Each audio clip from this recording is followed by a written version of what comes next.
Alors, on a commencé à réfléchir réellement sur le projet de méta en 2010.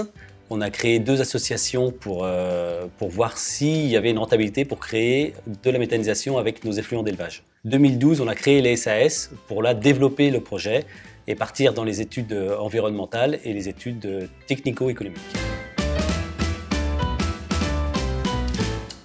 Les particularités de ces 2 projets se résument en 3 points essentiels. L'autonomie, au travers de l'autonomie de gisement, au travers de l'autonomie en plan d'épandage, en retour au sol, et également au travers de l'autonomie du capital, puisqu'il est 100% agricole, avec bien entendu des partenaires publics et privés qui ont permis de monter le plan de financement complet. On voulait vraiment pouvoir maîtriser la totalité du cycle de nos effluents. C'est-à-dire qu'on voulait gérer le transport pour pouvoir aller chercher nos effluents sur nos exploitations, gérer la partie process sur notre site, donc là, bien capable de la maîtriser, et ensuite le retour aux exploitations à travers un plan d'épandage commun à toutes les exploitations. On a réussi à convaincre plus facilement nos banquiers en montrant cette autonomie en termes de ressources et de plans d'épandage derrière.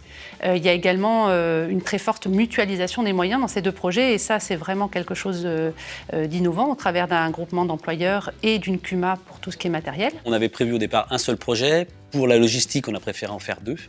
Donc on a créé 2 sites qui sont complètement jumeaux, sur lesquels nous avons pris le même process et sur lesquels nous avons organisé les choses de la même manière, que ce soit au niveau humain, au niveau technique et au niveau financier. Donc nous avons créé un groupement d'employeurs commun aux 2 SAS, donc avec un coordinateur des 2 sites, un responsable pour chaque site et pour l'instant 3 chauffeurs là, pour acheminer les matières et le retour sur les exploitations. Voilà, et la CUMA, donc aussi, on avait les mêmes besoins, donc la CUMA est aussi commune aux 2 SAS, avec un matériel d'épandage liquide et matériel d'épandage aussi solide.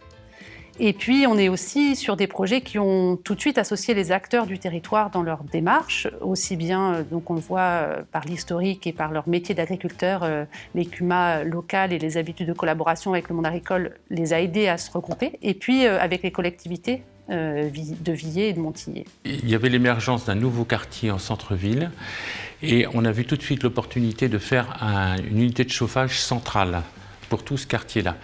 Et c'est à l'occasion d'une rencontre avec un groupe d'agriculteurs qui nous a proposé une unité de méthanisation où on a rebondi en fait sur cette solution-là. Pour nous, communes, c'est d'abord bénéficier d'un prix d'énergie à 25% en dessous du tarif des énergies fossiles, d'une part, et d'autre part des tarifs qui sont assurés une stabilité en fait, du prix pendant de nombreuses années dans le cadre du contrat que l'on passe avec le producteur d'énergie.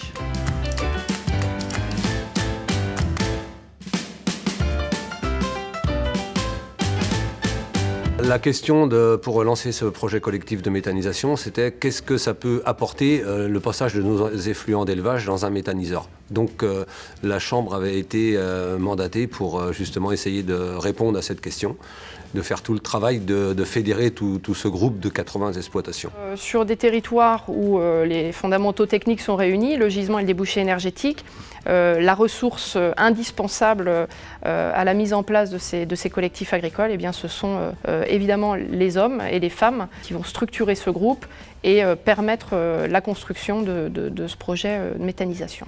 Et après, l'association, elle, nous avait aidé à l'élaboration et l'instruction du dossier de subvention ADEME. Les rôles de Elle dans ces projets sont à différents moments du développement. Donc, au démarrage du projet, ça a été un petit peu l'orientation pour les démarches de demande de financement public et notre expertise sur le dossier de demande d'aide.